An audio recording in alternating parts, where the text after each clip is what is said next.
So just to get our listeners caught up, this Build Canada Homes is a federal agency with $13 billion to accelerate construction, especially focused on affordable and community units. The goal here is to lower upfront costs, use federal lands to get these new builds off the ground, and partnering with private builders where they can. So specifically, a KPI that the Prime Minister's put out there as an early step is 4,000 factory-built homes on 6 federal sites.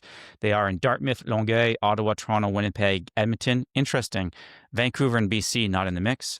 And the Prime Minister's office also flagged a Buy Canadian Tilt, a rental protection fund supporting housing, and a partnership with the government in Nunavut. All of that to say, I think there was a recognition on the Prime Minister's part that we're now like 6 months past when really he became prime minister, and there is a desire to see a lot of action. And I think this is the single biggest risks he faces right now is if he doesn't have momentum in his sales to demonstrate how quickly he's moving, he's at risk of just getting the crap kicked out of him in the House of Commons by Pierre Poilievre, who's very effective at doing these things. So I think some of this was head into the first session, ticking off this election promise as being underway. That being said, I do find it interesting. I don't know how you're reacting to this, Holly, on your end, but I'm finding it interesting that this seems so Canadian to me, which is the way in which we're going to move quickly is we're going to launch a new federal agency to make sure stuff gets built.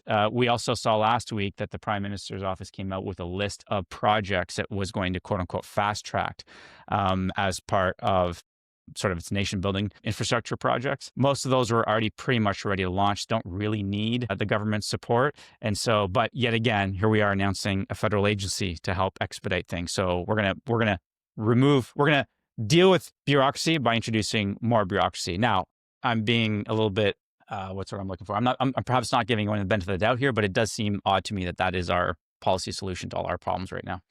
I watched the announcement and it was just so different to how it would be in the UK to see all of the people standing behind Prime Minister Carney and clapping multiple times. I just thought they were so incredibly well behaved compared to how that might have been in the UK. But I do have a couple of questions about this because I did read about the Canadian lumber and steel and aluminium and the stuff that's going into these buildings. And it's going to be this homegrown industrial revolution, I think Prime Minister Carney said. Is this part of the tariff conversation in any way? Yeah, absolutely. I think anything that we're going to see coming out of the government over the next little while is going to have that Buy Canada framework attached to it, which is wherever possible, we need our own industries to benefit from this. Mm-hmm. So I think it's done well. This will be sort of like it'll be like dealing with 2 issues at the same time. It is not only dealing with the affordability issue, getting more housing starts underway, but also it's done in a way where we are inoculating ourselves from the tariff issue. So I think in that sense, really smart. And I think that the announcement itself, I think is smart in that it has a prime minister now talking about domestic issues. And I think if he doesn't start talking about domestic issues a little bit more than he has to date, that he risks losing some of the goodwill and support that he's built up over time.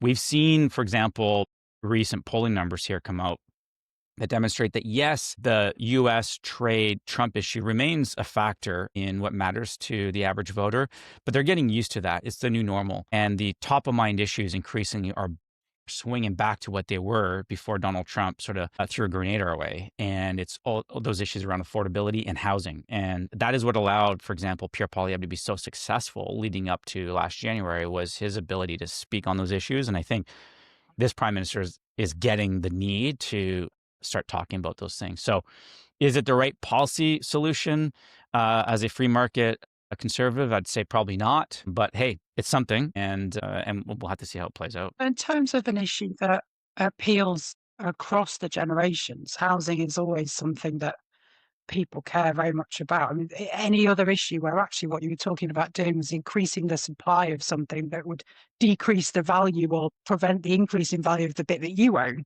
normally people would be upset, but because we care so much about our children being able to buy houses and our families being able to have good quality homes to live in, it just cuts through that. So I think it's a very, very smart issue to run on.